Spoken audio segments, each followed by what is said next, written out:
Samantha Messina, licenciada en nutrición, con una maestría en nutrición clínica, educadora en diabetes y especialista en trastornos de la conducta alimentaria, síndrome de ovario poliquístico, menopausia y andropausia.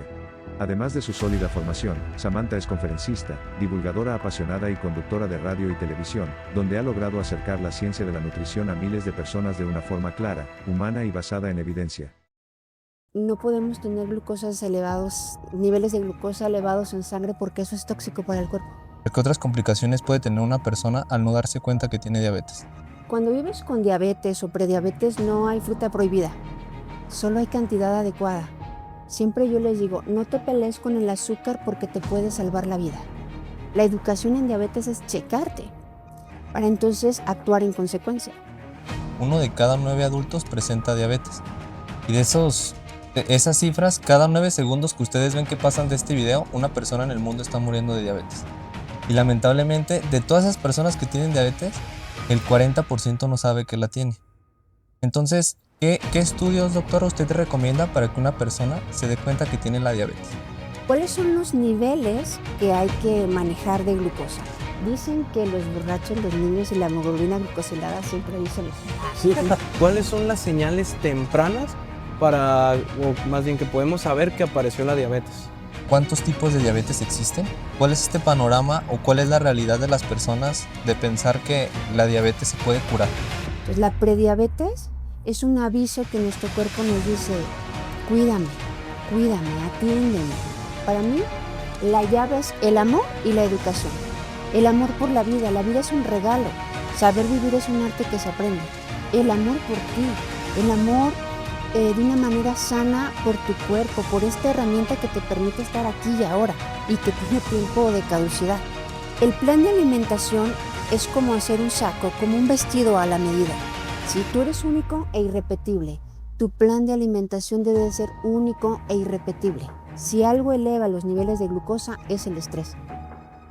O sea, el plan de alimentación para una persona que vive con diabetes es el mejor para todos. Y cuando no tienes un descanso reparador, hay una alteración hormonal que te lleva al consumo de carbohidratos de rápida absorción.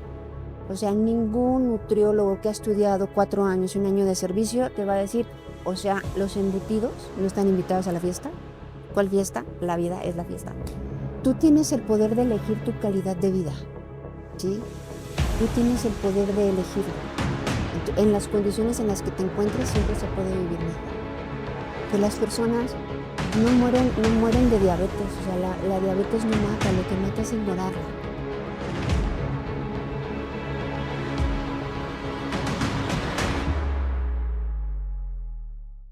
Hola, ¿qué tal, atléticos? Espero estén teniendo un excelente día. El día de hoy tenemos un episodio sumamente especial. Como recordarán los fans reales, hace un par de capítulos hablé acerca de mi historia personal, un poco de cómo es que me enamoré de esta carrera, cómo es que llegué a ser nutriólogo y una de las principales razones fue la invitada que tenemos el día de hoy. La doctora Samantha es principalmente especialista en diabetes, pero conocedora de prácticamente todo el tema clínico cuando hablamos de nutrición. Es un placer para mí presentarla, ya que, como les comento, es una persona muy especial para mí, una referencia no solamente en el ámbito de la nutrición, sino el cómo vivir. Entonces, doctora, para comenzar, me gustaría que nos explique qué es la diabetes. Se me sale el corazón, pues gusto estar aquí en este momento y recibir de tu parte estas palabras y lo reitero una vez más, el alumno ha superado al maestro. Gracias. Y bueno, la diabetes es una enfermedad crónico-degenerativa que se caracteriza por los niveles de glucosa elevados. Nosotros tenemos dentro de nuestro cuerpo el páncreas que segrega una hormona que se llama insulina. Entonces, cuando nosotros comemos ciertos alimentos que se transforman en glucosa, el páncreas segrega la insulina y es como esta llavecita que abre la puerta para que la glucosa pueda entrar a la célula y entonces podamos tener energía. Cuando esas llaves no tienen la combinación adecuada para poder abrir o bien no hay llavecitas, no hay insulina, es cuando hablamos de presencia de diabetes. Ok, muy bien, doctora. Ya que tenemos bien aclarado este concepto de qué es la diabetes, ¿nos podría compartir si es que hay alguna señal de que una persona tiene la enfermedad? Ahorita hablaremos de las herramientas para poder ya cerciorarnos, pero ¿hay, por ejemplo, algún signo o síntoma con el cual nosotros podamos enterarnos en un estudio de laboratorio o sin tanta complejidad que tenemos diabetes o riesgo de la misma? Sí, es muy importante escuchar con amor los mensajes de nuestro cuerpo, porque el cuerpo siempre te está hablando. Que lo ignoremos es otra cosa. Entonces, algunos de los síntomas son poliuria, polidipsia y polifagia, que son los más conocidos. ¿Qué quiere decir esto? Poliuria es, como hay exceso de glucosa en sangre, entonces vas al baño a orinar con más frecuencia. Y al ir a orinar con más frecuencia, entonces por lo tanto vas a tener más sed. Y que es polidipsia.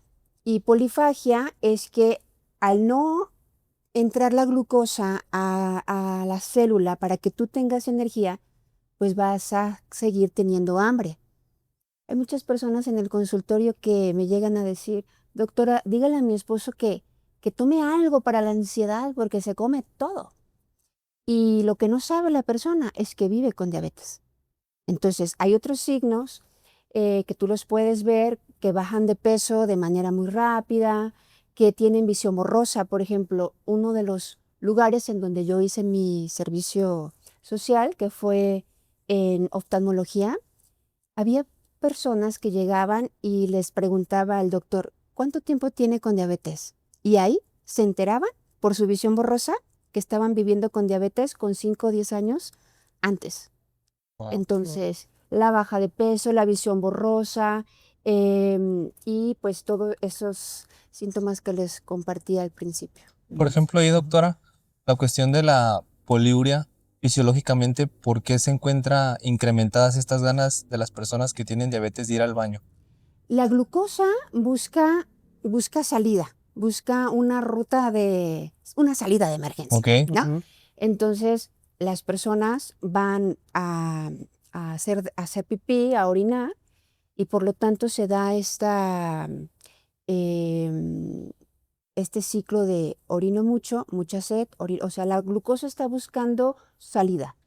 Para controlar esos mismos niveles de glucosa en sangre. Sí, porque no podemos tener niveles de glucosa elevados en sangre porque eso es tóxico para el cuerpo.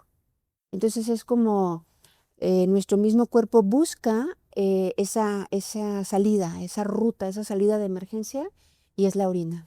Ok. Ok, doctora. Y bueno, una pregunta que se me hizo muy interesante abordando todo lo de la glucosa, eso que nos mencionaba, ¿cuál sería, por ejemplo, la consecuencia de que yo tenga los niveles así descontrolados de esta misma? O sea, ¿cuál es como la condición, lo peor que me puede pasar al yo tener los niveles de glucosa bien descontrolados?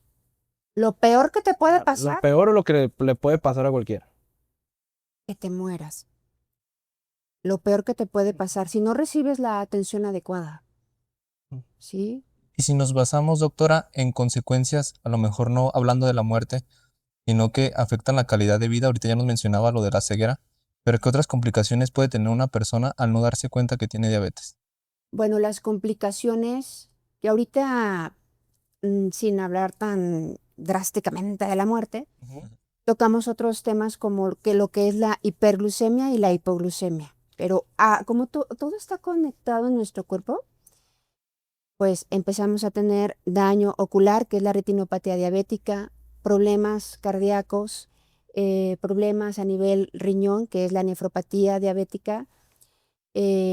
También podemos tener daño pie diabético, ¿no? O también, ay, mm, eh, nefropatía diabética y Por ejemplo, cuestión neurológica, podrían presentar también algunas cosas. neuropatía diabética. Ay, somos un equipo. Gracias. Muy bien, Neuropatía doctora. diabética y el pie diabético. Es que estamos conectados. Y por ejemplo, doctora, para que la gente conozca cuáles son estos síntomas, ¿podría explicarnos qué vendría siendo, por ejemplo, la neuropatía, las complicaciones del riñón y qué podría pasar a lo mejor en grados avanzados o cómo podría ser la calidad de vida de una persona que sabe que tiene los niveles alterados y no escucha su cuerpo? Pues mira, Mm, lo dije hace un momento, no podemos vivir con niveles altos de glucosa. Entonces, la consecuencia sería perder, por ejemplo, la vista, ¿no? Tener problemas cardíacos, un infarto. L- Se dice, y yo lo digo, y yo lo compruebo, que las personas no mueren de diabetes. O sea, la diabetes no mata, lo que mata es ignorarla, ¿sí? La ignorancia. He tenido algunos referentes. Me acuerdo mucho de una consultante que decía, ay, doctora, ya me cortaron un dedo. Me costó 5,000 pesos. No me cobraron mucho. Y cuando regresó en otro momento ya me cortaron el otro, pero no me costó mucho.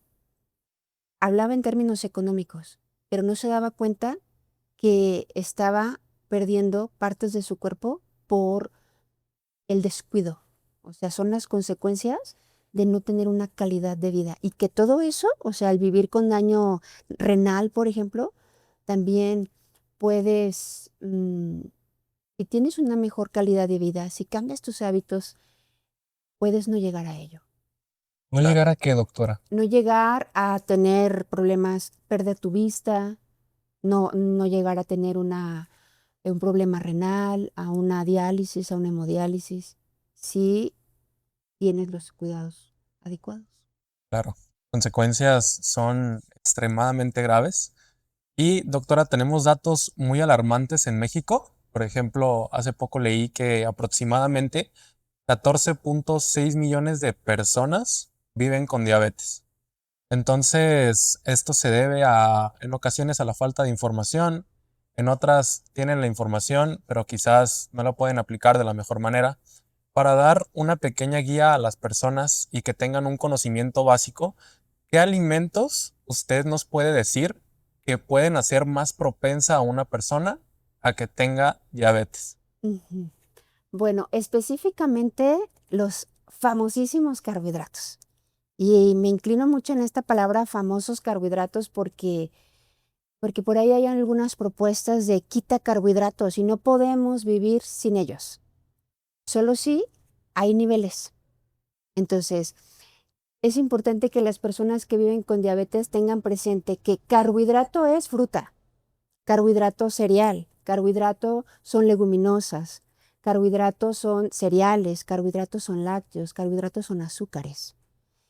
Y de manera cotidiana hay que utilizar los alimentos que son los carbohidratos complejos, porque son los que se transforman en glucosa y son los que la insulina ayuda a que entren a la célula y tengamos energía. Por eso sí son necesarios. No son ni buenos ni malos, son necesarios para tener una calidad de vida. Y por ejemplo, doctora, si damos Sí. ejemplos de alimentos que tienen principalmente carbohidratos simples, alimentos que pueden ser un poco más favorables cuando ya está la diabetes, como lo menciona, carbohidratos complejos, ¿qué ejemplos se le pueden dar a las personas para que identifiquen bien probablemente qué alimentos procurar más o qué alimentos incluso evitar un poco? Ok, mira, mm, es importante también tomar en cuenta que existen otros macronutrientes que son importantes, proteína, grasas, y entonces si hablamos en una herramienta como tal sería el plato inteligente, que sí o sí tiene que tener verduras, porque las verduras regulan la glucosa y además que dan saciedad. Proteína y grasa, carbohidratos. Es la combinación de alimentos que hace que la glucosa se mantenga regulada. Ahora, ¿a qué carbohidratos nos vamos a inclinar por su consumo todos los días? Frutas. Cuando vives con diabetes o prediabetes no hay fruta prohibida, solo hay cantidad adecuada. Pues hay muchas veces que el nutriólogo me quitó, no sé, plátano, sandía, mango, ¿sí? Y yo pienso, oh, Dios se equivocó. No, no se equivocó. Hizo a los nutriólogos para que les dijéramos el tamaño de las porciones. Entonces, con prediabetes y diabetes no hay fruta prohibida, solo cantidad adecuada. Cuando ya hay problemas renales, entonces sí hay que reducir el consumo o eliminar el consumo de algunas frutas, pero no por la fruta, sino por el daño renal, porque los riñones ya no metabolizan de manera adecuada. ¿Cuáles cereales? Los niños se ponen muy felices porque dicen, cereales de caja. Bueno, esos no, hay niveles. Cereales como arroz, pasta, papa, elote, camote, tortillas, tostadas, quinoa, avena, salvado, amaranto, bolillo, pan de caja, palomitas de maíz, pero así como las hacían las abuelitas, ¿no? Yo siempre pienso que en los hogares saludables no hay microondas. Y esto es muy importante, o sea, hay niveles, porque luego, ay, tortillas de harina. O sea, tortilla de harina es carbohidrato, tortilla de maíz es carbohidrato. Elige el mejor, maíz. Claro. Amaranto natural o con miel, elige el mejor. O sea, hay que tener un objetivo muy claro que es mantener regulada la glucosa. Entonces vas a elegir las tostadas deshidratadas, etcétera, ¿no? Esos son los cereales. Lácteos como leche, yogur, que sean naturales, porque cuando ya tienen sabor, ya son azúcares. Y también el jocoque entra en los grupos de los lácteos. Las leguminosas, frijoles, lentejas, garbanzos, alubias, soya, habas, que hoy día se conoce que son alimentos funcionales y que también se satanizan mucho, ¿no? Porque es que se convierten en azúcar y a veces pensamos que en el azúcar que está en la alacena hay nada que ver con eso. Y algo muy interesante son los azúcares simples. Siempre yo les digo, no te pelees con el azúcar porque te puede salvar la vida. Si tú tienes una hipoglucemia, o sea, y tú comes una manzana, va a tardar por la fibra en elevar tus niveles de glucosa. Por lo tanto, ¿qué necesitas? Glucosa de rápida absorción. Azúcares, ¿sí? Azúcares, refresco, jugos, no sé, dulces. Va a depender también la situación de la persona, porque si está inconsciente, pues no le vas a dar un dulce, pero sí puedes ponerle miel en sus encías, por ejemplo. Y algo muy importante, el cómo trabajar una hipoglucemia y también de manera adecuada para no irnos a una hiperglucemia. ¿Por qué? La gente no se checa muchas veces, dice, ay, me siento mal, se me bajó la presión, se me bajó el azúcar. ¿Y cuánto? ¿Cuánto se me bajó el azúcar? La educación en diabetes es checarte para entonces actuar en consecuencia. Entonces, a veces es medio litro de refresco y ya te fuiste a una hiperglucemia. Entonces, cuando hay una hipoglucemia que es por 70 miligramos por decilitro, por debajo de 70 mililitros por decilitro es una hipoglucemia franca y hay que utilizar una regla que se llama 15-15. Ok, Tin, podría tin. platicar en qué consiste esta regla. Sí, es muy interesante que las personas que viven con diabetes y tengan esta educación en diabetes siempre lleven consigo su glucómetro, sus lancetas, para que el cuerpo avisa, me siento nerviosa, me siento temblorosa, tengo hambre, estoy enojada y a veces no es la otra persona, ni por la razón que crees, es que tienes la glucosa baja. O ah, coloquialmente decimos, se me bajó el azúcar, el nombre correcto es hipoglucemia. Entonces, ¿en qué consiste esta regla 15-15? Me checo y entonces mi glucosa está por debajo de 70. Vamos a pensar en 50. Hay una hipoglucemia franca. ¿Qué hacer? Comer 15 gramos de carbohidrato simple. Por ejemplo, media taza de jugo de refresco, no medio litro. Y te esperas 15 minutos. Vas a sentir que la Virgen te habla. Es súper mal, mucho calor. Pero entonces a los 15 minutos te vuelves a checar. Y entonces te das cuenta que ya no está en 50, que ha subido a 55. Vuelves a aplicar la misma regla 15-15. 15 gramos de carbohidrato, ¿no? Si está obviamente el paciente consciente, puede comer sus 2 dulces, etcétera. Depende de lo que traiga. Por eso también es muy interesante cargar con qué resolver, ¿no? O sea, sí, tengo la glucosa baja, pero ¿y qué me como? Hay que llevar consigo, pues, alimentos de rápida absorción. Y entonces así sucesivamente vuelves a repetirlo hasta 4 veces. La glucosa, poco a poco, va a ir subiendo hasta que llegue a 70, que sería el parámetro mínimo. Y entonces es importante ir a la causa. ¿Cuál fue la causa de la hipoglucemia? ¿No? A lo mejor, como ya me estoy reordenando en mis hábitos, ya no necesito los hipoglucemiantes como el endocrinólogo me los recetó. A lo mejor hice ejercicio de más, ¿no? A lo mejor me inyecté insulina además.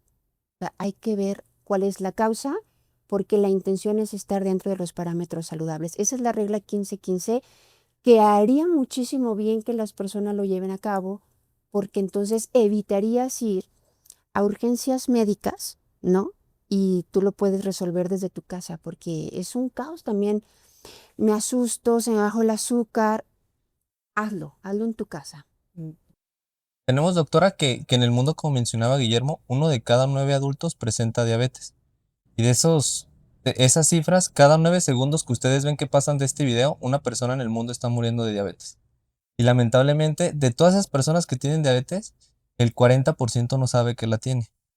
Entonces, ¿qué estudios, doctora, usted recomienda para que una persona se dé cuenta que tiene la diabetes? ¿Qué estudios hacer o realizarse para saber si vives con diabetes? Bueno, esto es muy interesante, porque muchas veces las personas van al consultorio y dicen, es que me hice unos estudios. ¿Y quién se los pidió? Nadie, pero es que estaban en oferta. Entonces hay que siempre tener a alguien que pueda interpretar esos estudios y que tenga un objetivo claro, y entonces tú hagas una inversión adecuada de tu dinero. Entonces, una química sanguínea nos puede decir los niveles de glucosa en el que está la persona. ¿Cuáles son los niveles que hay que manejar de glucosa? Sin diabetes, de 70 a 100 en ayuno. Sin diabetes. Y esto es importante porque ahorita que les diga con diabetes, a veces se asustan y digo, estás bien, vives con diabetes, acuérdate de eso. Entonces, de 70 a 100 sin diabetes. 2 horas después, menor a 140 sin diabetes. Esto es interesante para las personas que puedan estar escuchando y decir, oye, para yo tener esta referencia. Ahora, prediabetes es entre 101 y 125. Y entonces para diagnosticar diabetes es igual o mayor a 126 en ayuno o en cualquier hora del día, una glucosa capilar igual o mayor a 200 miligramos por decilitro. Ahora, es importante también saber que cuando la persona vive con diabetes, su glucosa ya no va a ser de 70 a 100, su glucosa va a ser de 70 a 130 en ayuno. A veces me llaman y, es que estoy en 120. Estás bien, estás dentro del rango, vives con diabetes, acuérdate. Ok. Porque pues es todo un tema, ¿no? Un duelo, perdí la salud, ¿no? Y entonces es reacostumbrarse desde tu mente, tu cuerpo y toda tu vida en ajustes importantes. ¿Qué hacemos cuando, por ejemplo, en el consultorio, yo checo la glucosa y está por arriba de 126 o una glucosa casual arriba de 200? Yo en el consultorio no le puedo decir a la persona, vives con diabetes, no diabético, ¿eh? O sea, el lenguaje es cultura, vives con diabetes. Eso hay que hacer estudios. Aquí viene entonces la química sanguínea. Ya la química nos reporta que su glucosa en ayuno está por arriba de 126, entonces hay que confirmar el diagnóstico con una hemoglobina glucosilada. Porque dicen que los borrachos, los niños y la hemoglobina glucosilada siempre dicen la verdad. Entonces pasa que no, ya me voy a portar súper bien y una semana, pero ¿qué crees? La hemoglobina glucosilada pues reporta los niveles de los 3 meses atrás.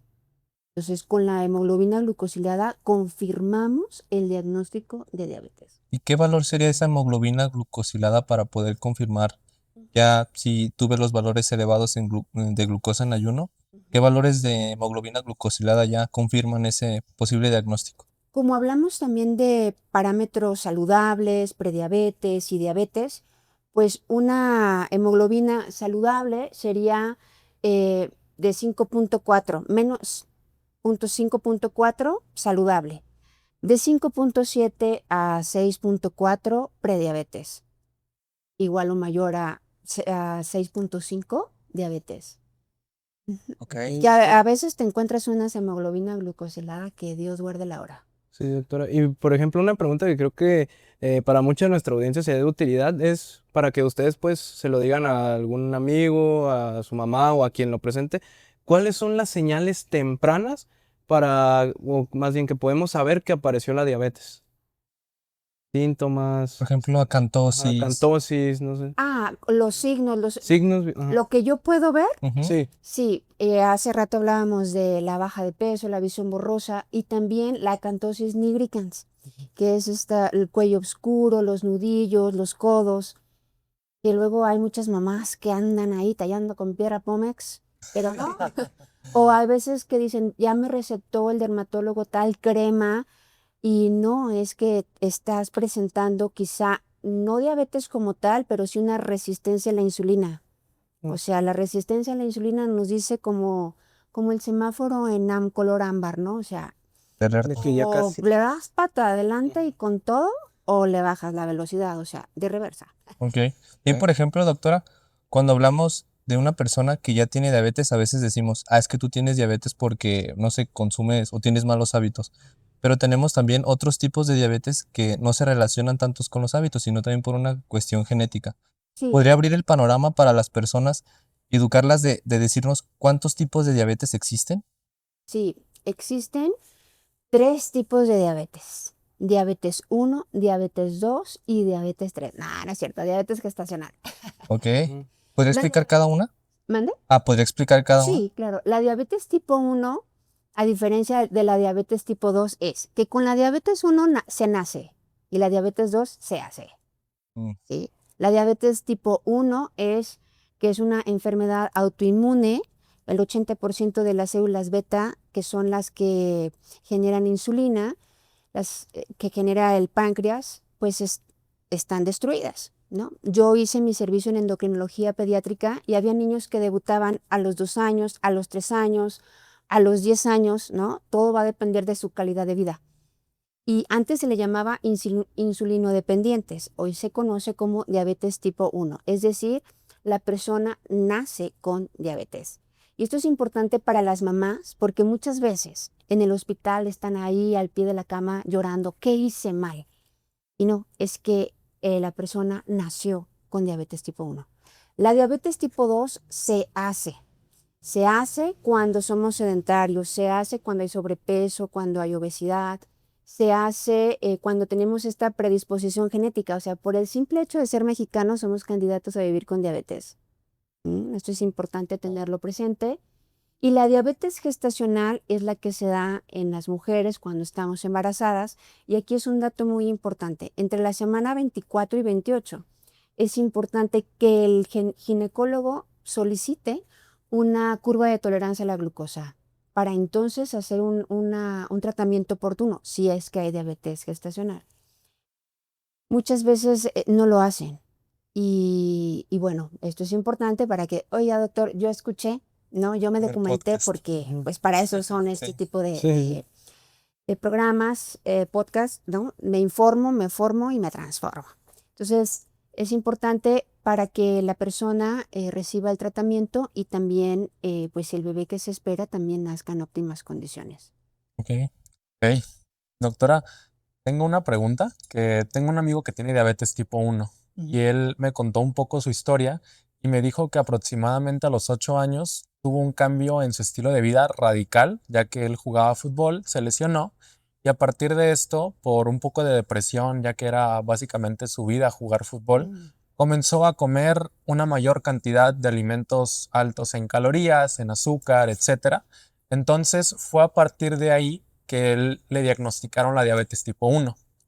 La pregunta que me surge aquí ¿es posible que una persona que tiene la diabetes tipo 1, pues por la parte genética, tarde mucho tiempo, hablamos de que pueda llegar a ser adulto y que no tenga estos signos o síntomas o que pueda tener los niveles de glucosa controlados?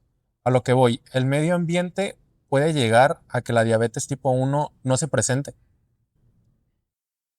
o no, más bien no de los signos o síntomas como de forma tan fuerte.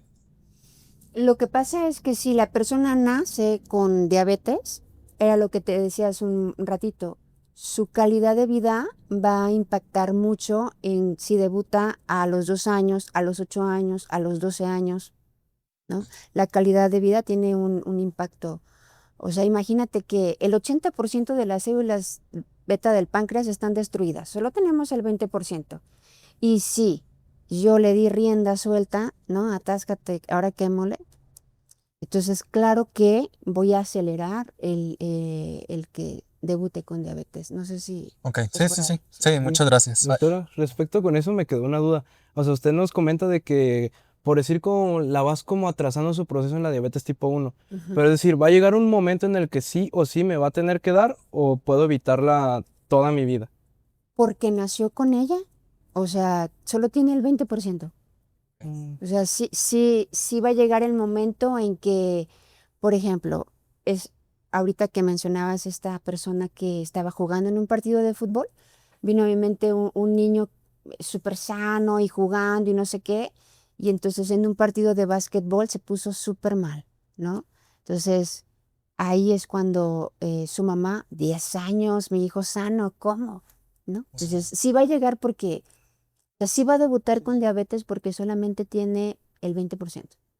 La calidad de vida, por eso no todas las personas saben de su diagnóstico a los 3 años, a los 8, a los 10, a los 12, pero sí va a llegar porque no tienen con queso para las quesadillas.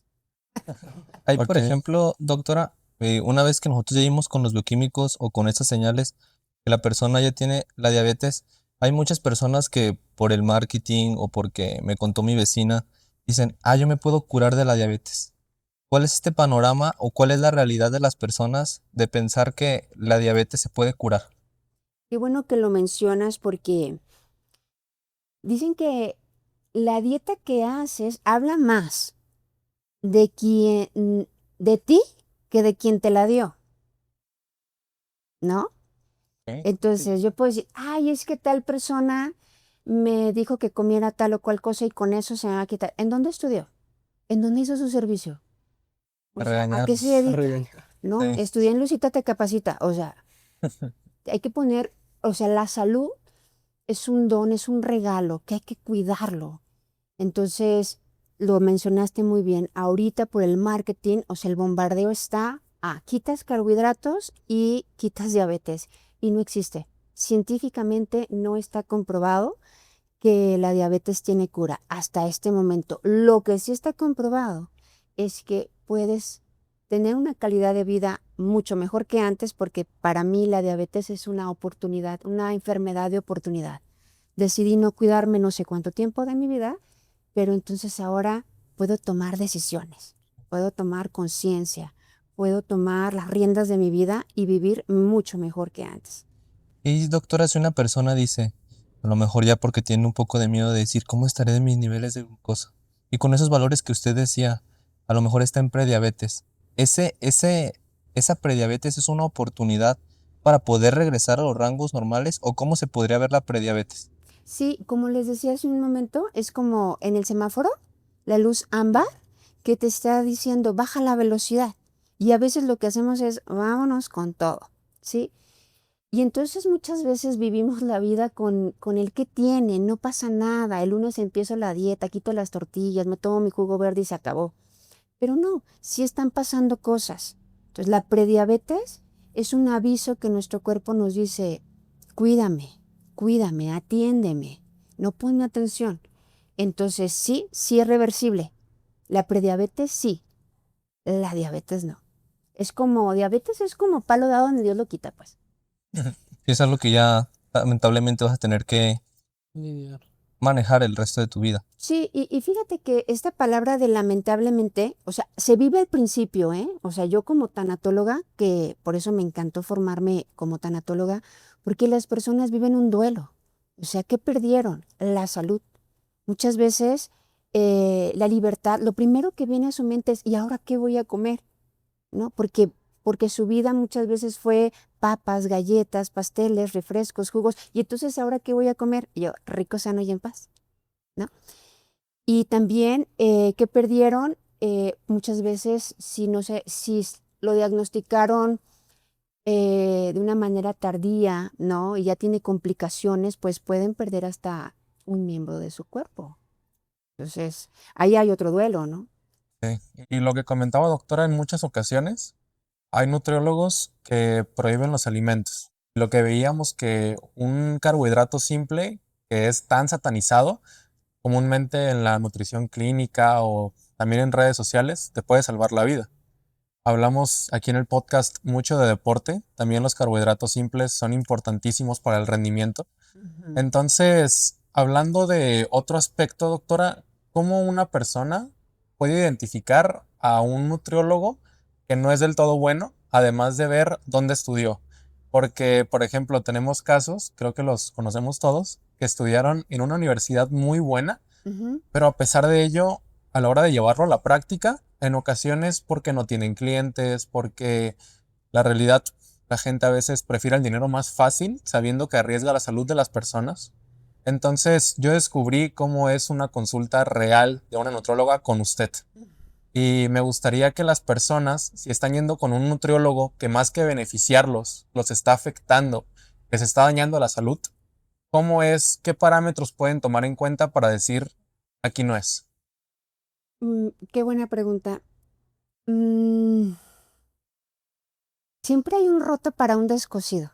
O sea, ojalá algún día cambie la estadística y el 90% de las personas que va a la consulta de nutrición sea porque quiero tener una mejor calidad de vida. Muchas veces es quiero bajar de peso. O sea, nos ven como adelgazagorditos o sube flaquitos. Pero no, Dios nos hizo para cosas más grandes y trascendentes. ¿Cómo yo me puedo dar cuenta? Hay pilares básicos en la alimentación. Cuando yo digo siempre hay un roto para un descosido, siempre hay una persona que quiere bajar de peso rápido y sin esfuerzo, y siempre hay alguien que quiere ganar dinero rápido y sin esfuerzo. ¿Sí? Ya, se acabó.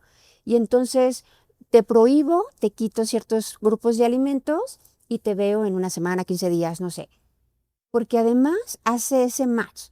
La persona tiene hasta ese momento el chip de la ley del mínimo esfuerzo. Si a mí me dicen va a ser fácil, rápido, práctico, no tienes que hacer gran cosa, me encanta. Es venta de ilusiones. Pero ¿en qué me tengo que fijar?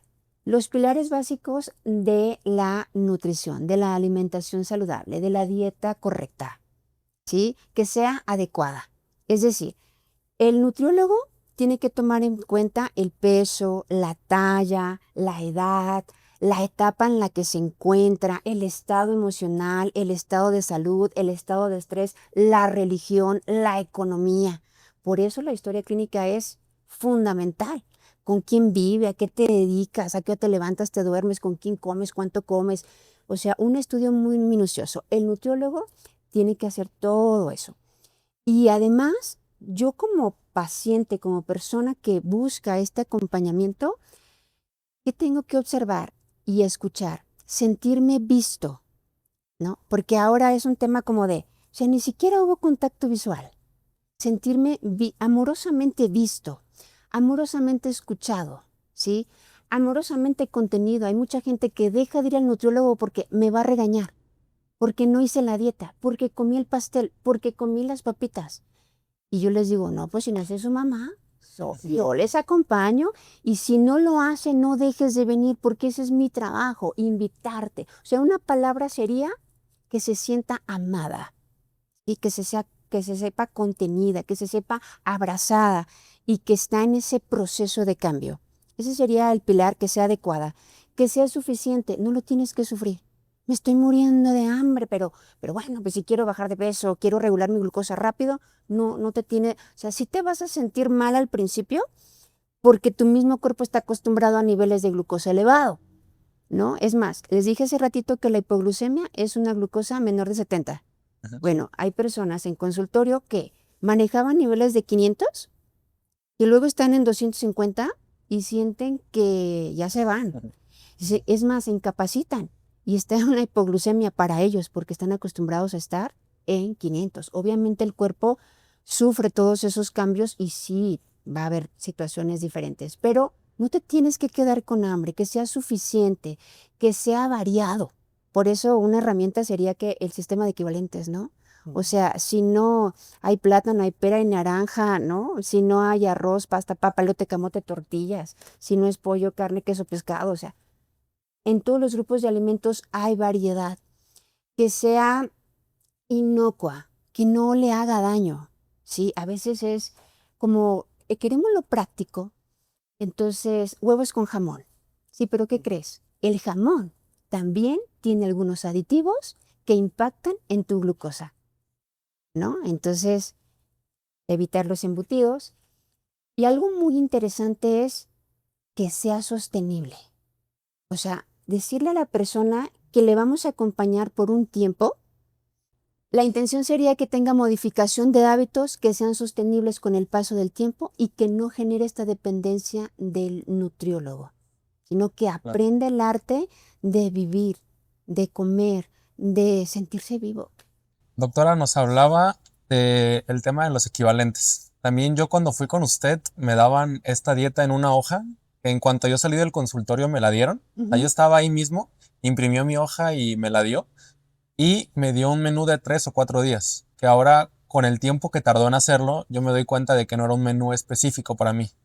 Y con usted conocí lo que mencionaba anteriormente de los equivalentes. Lo importante también que es que tu nutriólogo no solamente te dé una hoja con alimentos que cumplir, sino que te explique de qué se compone un alimento, qué grupos de alimentos existen, cómo funcionan los equivalentes. Estas son también, creo yo, una parte fundamental que les puede dar a entender a los pacientes que su nutriólogo realmente es una persona profesional y que le interesa que el paciente mejore y no un nutriólogo que le da la dieta nada más para que regrese dentro de 1 o 2 semanas, sino que espera que el paciente llegue a un punto de conocimiento de la nutrición en el cual probablemente se pueda alimentar de manera saludable sin la necesidad de tener que ir todo el tiempo con un nutriólogo. Sí, por eso hago mucho énfasis en la historia clínica. Estamos muy viciados con este tema de ir al nutriólogo, ¿eh? O sea, la gente que va al nutriólogo, si tú le preguntas un día antes, ¿qué comiste ayer? Oh, no, doctora. O sea, menudo, pozole, porque ya me lo van a quitar. O sea, ese es su pensamiento, ya no lo voy a volver a comer nunca más en la vida. Y no se trata de eso. O sea, la comida saludable que sea la regla y la comida que no es tan saludable la excepción. ¿Sí? El famoso 80-20. Y es que la vida real es así. O sea, estamos rodeados de fiestas y siempre va a haber comida, pero el reto es que tú sepas que entre el estímulo y la respuesta está tu poder de elegir si tienes educación. Para mí, la llave es el amor y la educación. El amor por la vida. La vida es un regalo. Saber vivir es un arte que se aprende. El amor por ti. El amor de una manera sana por tu cuerpo, por esta herramienta que te permite estar aquí y ahora y que tiene tiempo de caducidad, ¿sí? Ahora, la historia clínica es importante porque el nutriólogo va más allá, ¿sí? Va más allá desde preguntar la edad, con quién vive, si es casada, si es divorciada, si es viuda, ¿no? Cuántos hijos tienen, si los hijos están sanos o no, porque es muy fácil decir, póngase a hacer ejercicio y ¿sabes qué? Te vas a encontrar con mujeres que tienen 2 hijos con autismo y 2 hijos con parálisis cerebral. Y no es que sea imposible, pero de inicio sería como, espérame, explícame cómo hacerlo. Y ir también a su vida cotidiana, a qué hora te duermes, a qué hora te levantas, a qué hora desayunas, comes, cenas, con quién lo haces, cuánto tiempo le dedicas a ese tiempo de comida. Tu celular lo estás viendo en la televisión, o sea, háblame de ti, cuéntame de tu vida. Porque entonces el plan de alimentación es como hacer un saco, como un vestido a la medida. ¿Sí? Tú eres único e irrepetible. Tu plan de alimentación debe de ser único e irrepetible. Entonces, si yo te doy la hoja azul, la hoja verde, la hoja morada y nos vemos en 15 días, pues eso está en Google y es gratis. Entonces, es la educación. Entonces, la gente quiere ir y ese mismo día me das mi dieta porque de ahí me voy a ir al súper y entonces ahora sí voy a comprar mis frutas y mis verduras. No, espérame tantito. Déjame conocerte porque además somos muy rutinarios de lunes a viernes. ¿Y qué tal con sábado y domingo? ¿No? Ellos mismos te lo dicen, no, el lunes no tengo problema de lunes a viernes, pero el fin de semana, doctora, y tú tienes que poner mucha atención a dónde va, quién visita la casa, a qué lugares van, con quién van, cómo se sienten, porque una parte fundamental es la parte emocional. Si algo eleva los niveles de glucosa, es el estrés. ¿Sí? Entonces, en cada tiempo de comida, ¿cómo te sientes cuando comes aquí, cuando comes acá, cuando comes con ciertas personas? Porque pueden comer muy sano, pueden hacer ejercicio y su glucosa está elevada. Y yo pregunto, ¿con quién comiste? Sí. Sí. Hay, por ejemplo, doctora, a veces las personas que viven con la diabetes escuchan muchas cosas y a veces pueden caer en, ok, de una fuente escucho esto, de otra fuente escucho esto, entonces escucho un término que no entiendo. ¿Qué herramientas usted le podría recomendar a esas personas para que puedan llevar un estilo de vida llevadero, como usted menciona, y que no se sientan tan frustrados, pero que también tenga un impacto positivo en la condición que tienen, como es la diabetes? Ujú. Fíjense que cuando yo me formé como educadora en diabetes, el plan de alimentación que yo aprendí en esa clase, dije, wow, o sea, el plan de alimentación para una persona que vive con diabetes es el mejor para todos. ¿Por qué? Porque promueve que comamos frutas, verduras, proteínas de alto valor biológico, grasas saludables, que descanses, que hagas ejercicio, que regules tu estrés. Oye, ¿y si eso lo hacemos todos? No, entonces yo lo hice mío desde hace muchos años y entonces yo me propuse en mi casa, su casa, su casa. En mi casa no vivimos con diabetes en la sangre, pero sí en el corazón. Y a mí me queda algo muy claro. A veces como nutriólogos queremos decirle a las personas haga y haga y haga. La pregunta es, ¿y tú lo estás haciendo? Porque si quieres tener un impacto en la persona que está frente a ti es porque tú ya lo hiciste. Hablamos de colaciones, hablamos de duérmete 7 horas, hablamos de haz ejercicio. ¿Y tú lo haces? Entonces vamos a tener más impacto como nutriólogos si también llevamos una vida saludable. Entonces, pues años comiendo como si viviéramos con diabetes, imagínense, ¿no? Entonces, acciones concretas que una persona que ya vive con diabetes puede llevar a la vida cotidiana. De entrada, el descanso. Sí o sí, porque si no hay un descanso reparador, ¿cómo es esto? Calidad, cantidad, profundidad, continuidad, regularidad. Si no tiene estas características, hay muchas personas que dicen, sí dormí, pero no descansé. Entonces, hay que tener un descanso reparador, que es que las células tienen esta función reparadora. Se habla mucho de, tu hígado está intoxicado, haz la dieta detox. Detox, sí. O si tu hígado estuviera intoxicado, no estarías frente a mí, estarías en un hospital. Entonces, algo muy importante es entender que nosotros tenemos dos sopas. O soy filtro o soy esponja. O sea, hay infoxicación, exceso de información. Y yo puedo creerme todo. O ser filtro y decir, esto sí, esto no, esto nunca. Esto sí va con mi persona, sí va con mi estilo de vida, porque si tú como mamá, papá, quieres hacer un plan de alimentación, pero no lo puedes compartir con tu familia, algo no está bien. Algo no está bien. Entonces, el descanso, ya les dije las características.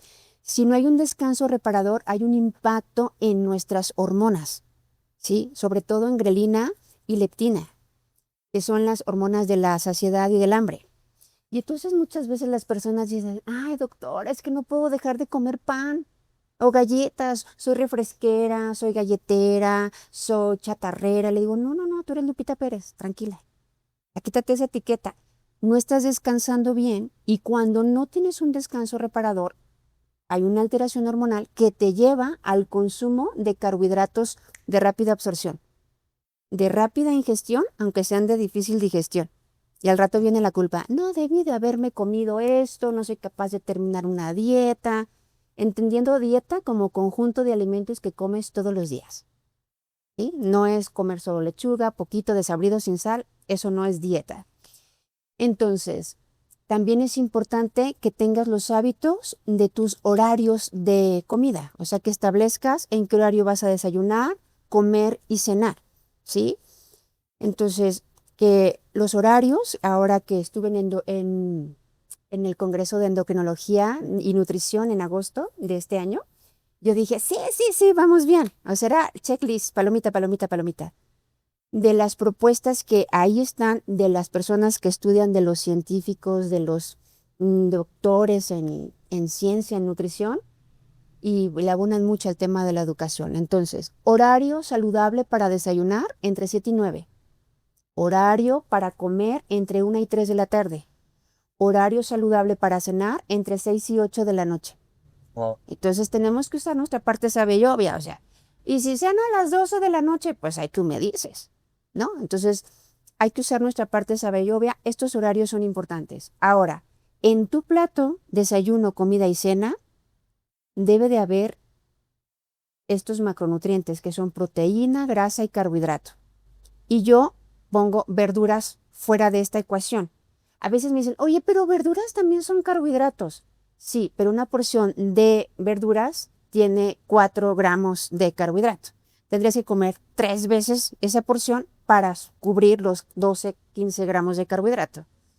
Entonces, verduras sí o sí. Proteína, grasa y carbohidrato. Desayuno, comida y cena. ¿Sí? ¿Cómo podemos darnos cuenta que es un charlatán, ¿no? Un pseudonutriólogo? Porque cómete la proteína que quieras, ¿no? Por ejemplo, quita los carbohidratos, no comas grasas. O sea, ningún nutriólogo que ha estudiado 4 años y 1 año de servicio te va a decir, quita proteína, quita carbohidratos, quita grasas, no comas frutas. No, más bien educa, reeduca. En las siguientes sesiones donde las personas van, entonces ahí nos sentamos y yo les digo, se traen su libreta mágica, porque les va a dar una clase de nutrición básica para la vida. O sea, yo ya me quemé las pestañas y no vamos a hablar de bioquímica y esas cosas, pero que son importantes, pero nosotros ya las estudiamos. Las personas que van a la consulta es barajéamela más despacio, enséñame. Entonces, eso es importante. Las personas que viven con diabetes, ¿las colaciones son adecuadas o no? Depende. Porque entonces también tenemos la vieja escuela que decía, tienes que comer 5 veces al día. ¿Pero qué crees? Si tu glucosa después de desayunar, 2 horas después, está por arriba de 140, pues no eres candidato a una colación que tenga carbohidratos, la famosa fruta de media mañana. Entonces, si la persona vive con diabetes, es importante que una vez que yo hice la historia clínica, ahora la tarea antes del plan de alimentación, o sea, vamos a dar recomendaciones, pero antes del plan, monitorea tu glucosa de ayuno, de 2 horas después del desayuno, 2 horas después de la comida, 2 horas después de la cena, para que entonces sepamos de dónde partimos, cómo lo vamos a ir monitoreando, la persona vaya viendo las modificaciones en su glucosa y también saber si es candidato o no a la colación. Por último, y no por ello menos importante, en relación a la comida, se ha estudiado el orden de los alimentos. Si tú inicias por las verduras, proteína, grasa y al final los carbohidratos. El orden de los macronutrientes en la medida de lo posible. Ajá. Ejemplo, yo hoy comí una rica ensalada, ¿no? Espinacas, champiñones y tomate. Y luego estaba el pollito ahí delicioso también al cilantro y arroz integral que me quedó de 10 con estrellita. Y entonces ahí es muy fácil decir, me como la ensalada, me como el pollo, termino con el arroz, que es el carbohidrato. ¿Y qué fruta quieres de postre, no? Ay, pues 2 naranjas, o 2 mandarinas, o 2 tunas. Según, esto es lo bonito de tener el sistema de equivalentes en tu mente, en tu corazón, porque puedes elegir. No de, esta es la blusa que te toca todos los días, ¿no? Bueno, pero cuando vamos a los tacos de carne asada, porque el nutriólogo que te quite los tacos y las tortillas lo cambiamos. O sea, en los tacos hay niveles, ¿vale? Entonces, si yo voy a los tacos, no me voy a comer primero cilantro, cebolla y luego la carne y luego la tortilla. Claro. Pues mejor no como tacos. Pero en los tacos hay niveles, no es lo mismo y sí existe gente que hace tacos de papa, tacos de espagueti, tacos de arroz, o sea, comiste cereal con cereal. Ajá. Entonces, lo interesante sería que tus tacos tengan una proteína de alto valor biológico, pollo, carne, huevo, queso, pescado, marisco, o sea, los embutidos no están invitados a la fiesta. ¿Cuál fiesta? La vida es la fiesta. Y ahí le agregas las verduras y la grasa, ya sea aceite de oliva, aceite de aguacate, el aguacate como tal, guacamole, o sea. Por Claro. ejemplo, doctora, para ya ir cerrando este capítulo que la verdad está muy interesante, me encuentro muy interesado. Hay muchas veces que también por este bombardeo del marketing vamos escuchando muchas cosas que se van formando como mitos. Entonces siento que alrededor de esta condición que es la diabetes, existen muchos mitos, pero también algunas cosas que son realidades. usted en consulta, ¿cuáles han visto, o usted cuál ha visto que sean los mitos más frecuentes que dañen más este tipo de, pues, de personas que presentan esta condición? ¿Y cuáles son las realidades que les podría decir? Sí, pues, ¿qué digo? Mitos, mitotes.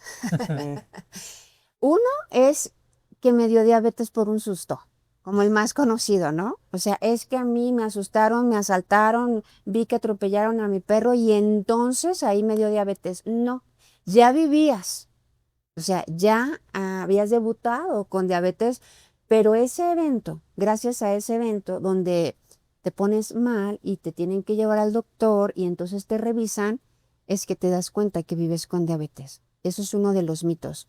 Otro, fíjate, a mí cuando me preguntan, oiga doctora, ¿qué piensa de la dieta keto? Con todo respeto a las personas que lo hacen, ¿eh? No sé. Le digo, ese día no fui a la maestría en nutrición clínica. Ese día estaba de vacaciones, no fui a la escuela, no sé. Yo aprendí a tratar con personas, aprendí a escucharlas, ¿sí? Entonces, el mito es quitar los carbohidratos, ¿no? Y ya eso los hemos platicado un buen ratito, son necesarios, no son ni buenos ni malos. No te pelees con el azúcar porque te puede salvar la vida. Ok. Y también, doctora, como hace rato hablábamos de poner el ejemplo, yo creo que usted no pone el ejemplo nada más en el aspecto de la alimentación, sino que veo en sus redes sociales cómo vive día con día y siento a lo que transmite que tiene una vida bastante feliz y creo yo, obviamente con cierta parte de ignorancia, porque pues no vivo con usted, que tiene niveles de cortisol o de estrés bajos, por lo que menciona en sus historias, en sus videos, etcétera. Y tenemos hoy en día un problema muy grave que es niveles de cortisol elevados crónicamente. Ujú. Yo creo que la gran mayoría de personas que conozco me hablan de esto. Y también mis pacientes lo veo reflejado, pero la verdad me cuesta bastante ayudarlos a que tengan una baja en estos niveles. Entonces, doctora, ¿nos podría compartir un poco más de Ujú. cómo es que el cortisol afecta a las personas en la subida de la glucosa? Y no solamente esto, sino también en otras consecuencias que puede llegar a tener, ya que es un tema que me gusta mucho, para que las personas le den la importancia que se merece a llevar un estilo de vida equilibrado y que también den tiempo a disfrutar. Claro, en cuanto a la alimentación y el cortisol, bueno, me quedé con él. Hoy no me quiero ir sin decirlo. También otro de los mitos es, como mi mamá y mi papá viven con diabetes, pues a mí también ya me va a tocar. No, Claro. porque hoy hay evidencia de que tú puedes, como el switch, ¿no? Mantener esos genes apagados, ¿no? Entonces, con tu calidad de vida. No es otro mito de, bueno, pues ya ni modo, ya me tocaba. O el No. agüita de limón a veces en la mañana que para prevenir la diabetes, ¿no? Que piensa que un solo alimento podría tener un impacto muy grande en la prevención de la enfermedad. Sí, no existe un solo alimento, es toda esta combinación. Por ejemplo, una regla básica en la nutrición es que los carbohidratos nunca van solos. No es lo mismo comerte la fruta sola que acompañada de oleaginosas, almendras, nueces, cacahuates, pistaches, porque la absorción va a ser más lenta y te va a dar saciedad por más tiempo. Por ejemplo, por eso la combinación de alimentos, la educación es fundamental. Ahora, no se puede vivir sin estrés. Ujú. No se puede vivir sin estrés. O sea, si ahorita, por ejemplo, hubiese un ruido o algo, nuestro cuerpo responde, o sea, es necesario. Pero en el estrés hay niveles, ¿sí? En el estrés hay niveles. Se habla del eustrés y del distrés. El distrés es el estrés negativo. El eustrés es el estrés positivo. O sea, Ok. tú lo vas eligiendo. Y hay acciones concretas que hacen que tú reduzcas cortisol, que es la hormona del estrés, y que entonces eleves otro tipo de hormonas. Por ejemplo, si tú vas a hacer ejercicio, reduces cortisol y aumentas endorfinas, que son las hormonas de la felicidad, ¿no? Y además, el 80% de la glucosa circulante la absorben los músculos. Por eso, otro hábito saludable en cuanto a la alimentación es, comes despacio, porque la velocidad con la que comes también tiene impacto en el nivel de glucosa.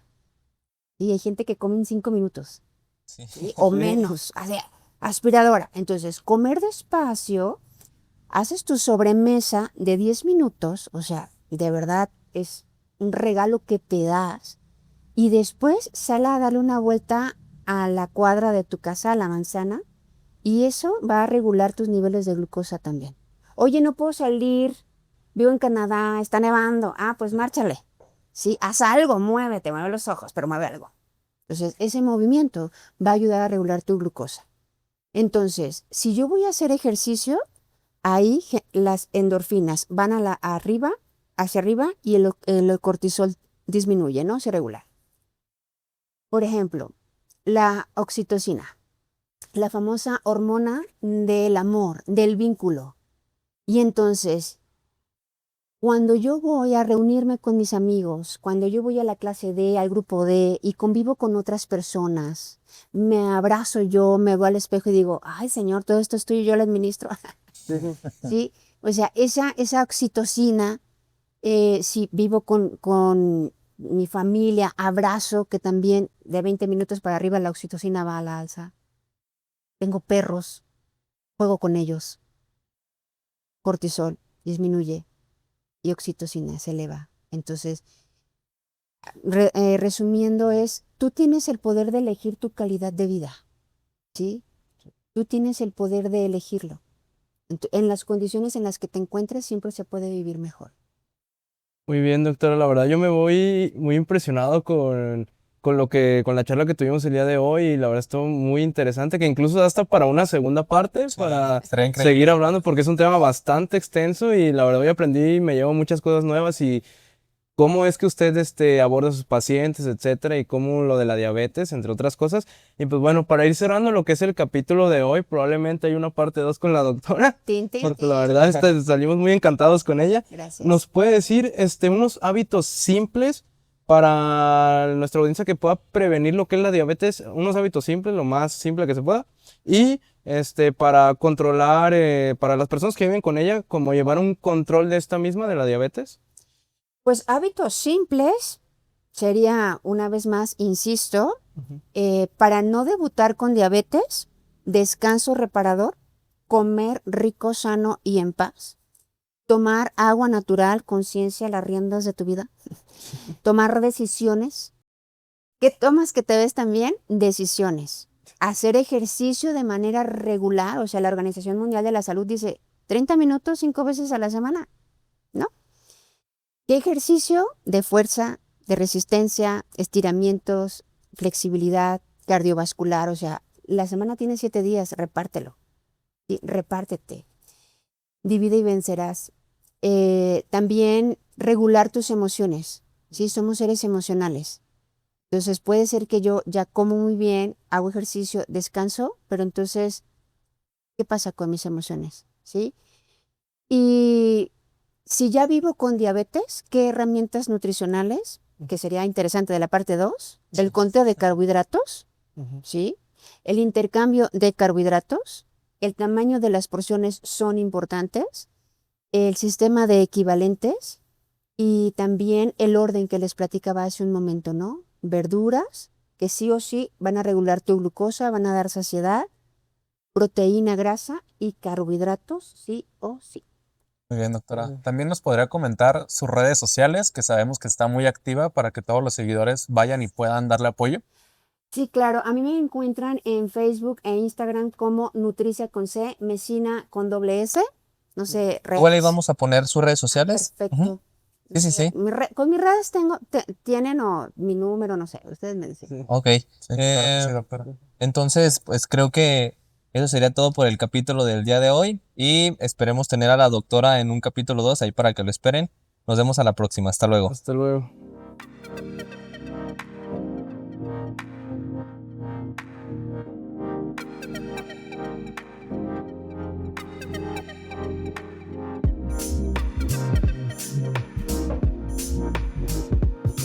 Bye.